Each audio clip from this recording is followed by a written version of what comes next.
हम श्री राधारमन जी बचपन से दर्शन करने जाते थे, पर राधारमन जी को स्पर्श करने का अधिकार नहीं है, वो तो गोस्वामी बालकों को ही है।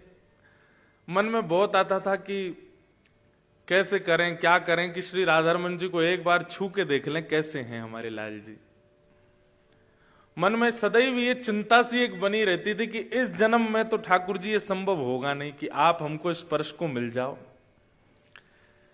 हमारी सबसे बड़ी जो बहन है, 3 बड़ी बहन है, उनमें सबसे बड़ी बहन का ब्याह राधारमन जी के गोस्वामियों में ही हुआ। तो हमारे एक भांजे और एक भांजी, तो जो भांजा है अब आगे चल के वो भी गोस्वामी है, वो राधारमन जी को छूता, हम तो उसके हाथ ही छू लेते हैं। मैंने भैया तू कल राधारमन जी को छुएगा, उनके चरण स्पर्श करेगा, उनके गाल छुएगा, उनके हाथ छुएगा, तेरे हाथ ही हम छू लें, ऐसी भावना आती है उनको देख के। लेकिन मन में एक संतोष नहीं था, ऐसा क्या करें कि राधारमन जी को कैसे तो स्पर्श हो। तब मन में एक भाव आया कि तन भले ही उस योग्य नहीं कि श्री राधारमन जी को छू सके, पर वाणी तो छू सकती है ना, वाणी का स्पर्श तो आप कर सकते हो। तब ये रचना बनाई, और आज राधारमन जी में चाहे हजारों वैष्णव जाते हो, हजारों में से 100 वैष्णव इस वंदना को गाते जरूर है वहां पर। तो भले ही मैं नायरोबी में हूं, भले ही मैं बाहर कथा कर रहा हूं, एक वैष्णव भी जाकर के यदि ठाकुर जी के सामने राधा रमणम हरे हरे बोलता है तो उसके भाव से भी मेरा स्पर्श हो जाता है। इसे कहते हैं वंदनम। ये मैं अपनी बात बता रहा हूं। और एक बात याद रखिएगा, भक्ति मार्ग में जब आप प्रकृष्ट स्थिति को आओगे, विशेष स्थिति को आओगे, तो आप वंदनाएं लिखने लगोगे। आपकी रचनात्मक स्थिति अपने आप बनने लगेगी। ये किसी से सीखा नहीं जाता, सिखाना नहीं पड़ता है। ये एक प्रकार का प्रमाण है कि आपकी भक्ति अब ठाकुर जी को प्रिय लग रही है, इसलिए आपके चित्त से अपने आप भाव कविता के रूप में निकल रहे हैं। कोई बहुत बड़े कवि नहीं, अब मैं कभी कभी लिख देता हूं, लेकिन मेरे से आप कहो आज रात ही कुछ लिख के दिखाओ, नहीं लिखा जाएगा। वो कच्छ में, गुजरात में कच्छ गांधी धाम में कथा थी, तो वहां पे जो आयोजक थे, 4 दिन का सत्र था, तो उन्होंने कहा, मैंने कहा क्या सुनना है बताइए, तो बोले वृंदावन महिमामृत, वृंदावन रसामृत। तो स्टेज बजाने से 2 घंटे पहले हम, प्रेम जी, सागर जी, हम तीनों ही बैठे थे। इस मंडली तो बड़ी है भारत में, लेकिन हम 3 ही बैठे थे। बैठे सोचे क्या करें क्या करें, वृंदावन के ऊपर कुछ लिखा जाए। और आप विश्वास माने 15 मिनट के अंदर ये रचना तैयार हो गई।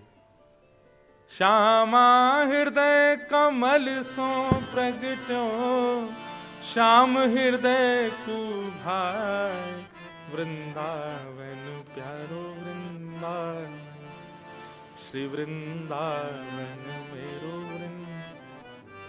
वंदना।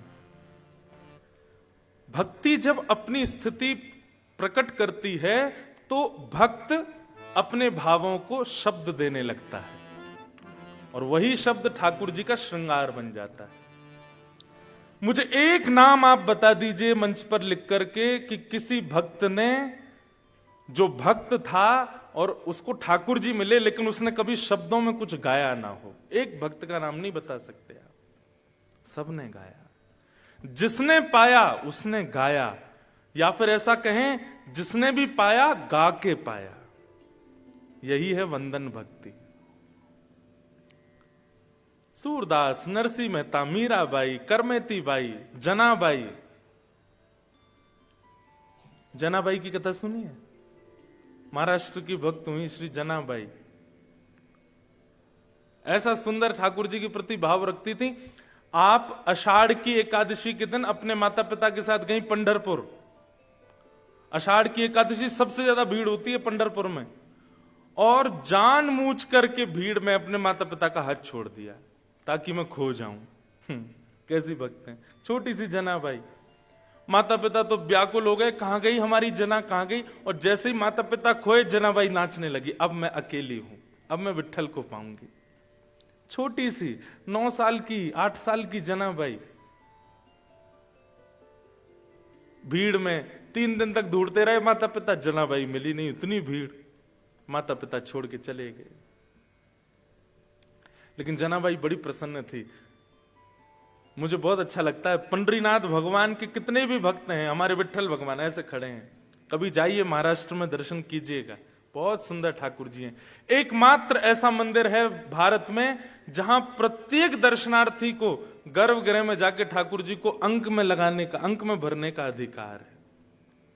सब ठाकुर जी को गले लगा सकते हैं।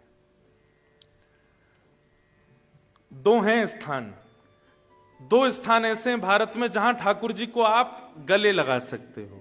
पहला महाराष्ट्र में पंढरपुर, और दूसरा हमारे व्रजमंडल में श्री गोवर्धन। आप जाओ, गिरिराज जी को गले लगा लो, कोई नहीं रोकेगा आपको। बाकी आप कहीं गले लगाने के लिए गए तो हो सकता है परम पद पई हो, परम पद ही हो जाएगा। एक जगह और था जगन्नाथपुरी में, परंतु फिर शंकराचार्य भगवान ने कहा कि लोग बाग जाने क्या खाके पी के कैसे भी आते हैं, और कई बार विधर्मी लोगों को जब पता चलता है कि भाई ऐसा कोई नियम है कि भीतर गर्भगृह में कहीं वो दूषित भाव से या कुछ उपद्रव करने ना आ जाए, इसलिए बंद कर दिया। तो जनाबाई खो गई। तभी श्री नामदेव जी महाराज उनको अपने घर ले गए। एक दिन बैठी थी चंद्रभागा के तट पर, तो उनको घर ले गए। घर जाकर के रहने लगी, खूब आनंद करती थी जनाबाई।